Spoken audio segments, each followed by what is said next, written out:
राजा विक्रमादित्य की दुल्हन और मृत्यु का शाप। एक रोमांचक रहस्य बहुत समय पहले की बात है। एक महान और न्यायप्रिय राजा विक्रमादित्य राज करते थे। उनका राज्य समृद्ध और खुशहाल था और लोग उन्हें दिल से चाहते थे। राजा विक्रमादित्य की एक बहुत बड़ी ख्वाहिश थी कि वे एक ऐसी पत्नी चुने जो न केवल सुंदर हो बल्कि बुद्धिमान और साहसी भी हो। एक दिन उन्होंने यह तय किया कि वह अपनी शादी के लिए एक दुल्हन का चुनाव करेंगे। राजा ने पूरे राज्य में एक प्रतियोगिता का आयोजन किया जिसमें हर लड़की को अपनी बुद्धि और साहस का परिचय देना था। इस प्रतियोगिता में बहुत सी लड़कियां आईं, लेकिन एक लड़की थी जिसका नाम सुमिता था। वह बेहद सुंदर और बुद्धिमान थी, लेकिन एक रहस्यपूर्ण ऑरा उसके चारों ओर था। सुमिता ने प्रतियोगिता में सबको पछाड़ते हुए पहला स्थान प्राप्त किया।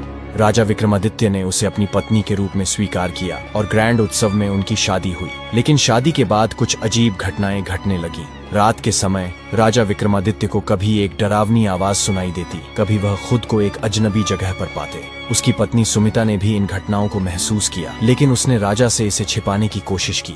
एक रात राजा विक्रमादित्य को एक रहस्यमयी बूढ़ी महिला दिखाई दी जो जंगल में खड़ी थी। वह महिला राजा से बोली, राजा विक्रमादित्य, तुम्हारी पत्नी पर एक शाप है। यदि तुमने इसे जल्द से जल्द न सुलझाया तो तुम्हारा राज्य और तुम्हारी जिंदगी दोनों खतरे में पड़ जाएंगे। राजा ने बूढ़ी महिला से पूछा, किसने यह शाप दिया है और इसे कैसे खत्म किया जा सकता है? महिला ने रहस्यमय ढंग से कहा, तुम्हारी पत्नी सुमिता पर यह शाप एक पुराने दुश्मन ने दिया था जो अब भी तुम्हारी शांति को तोड़ने के लिए तुम्हारे पास छुपा हुआ है। यदि तुम सच जानना चाहते हो तो तुम्हें अपनी पत्नी के गहरे राज को जानना होगा। राजा ने अगले दिन सुमिता से इस बारे में पूछा तो सुमिता ने गहरी सांस लेते हुए बताया, राजा, यह सच है कि मैं पहले एक साध्वी थी और मैंने एक बार एक शापित तालाब से पानी लिया था। उस दिन के बाद से मुझे यह शाप मिला जो मुझे हमेशा परेशान करता था। शाप का असर मुझ पर तब से है और मैं इसे हर दिन महसूस करती हूँ। राजा विक्रमादित्य ने फिर सुमिता से पूछा, तो क्या इसका हल है? क्या हमें कुछ करना होगा?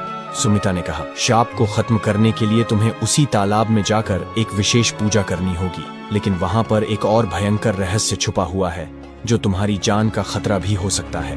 राजा विक्रमादित्य ने डर को नकारते हुए निर्णय लिया कि वह उस तालाब पर पूजा करने जाएंगे। वह रात को छुपकर उस तालाब तक पहुंचे और वहां उन्हें वह बूढ़ी महिला फिर से दिखाई दी। महिला ने कहा, यह तालाब तुम्हारे जीवन का आखिरी पड़ाव है। अगर तुमने इसमें डुबकी लगाई तो तुम्हारा राज और तुम्हारी पत्नी दोनों बच सकते हैं। राजा विक्रमादित्य ने तालाब में डुबकी लगाई और तभी अचानक अंधेरा छा गया। राजा को एक रहस्यमयी दरवाजा दिखाई दिया जो उसे एक गुफा की ओर ले गया। गुफा में उसने देखा कि एक औरत जो सुमिता की तरह दिखती थी लेकिन उससे पूरी तरह अलग थी, वहां बैठी थी। वह महिला बोली, तुमने मेरे शाप को खत्म किया है, लेकिन एक शर्त है। तुम्हारी पत्नी सुमिता असल में एक राक्षसी रूप की शिकार थी। वह मेरे जादू से बंद थी और जब तुमने उसे चुना तो उसका शाप तुम्हारे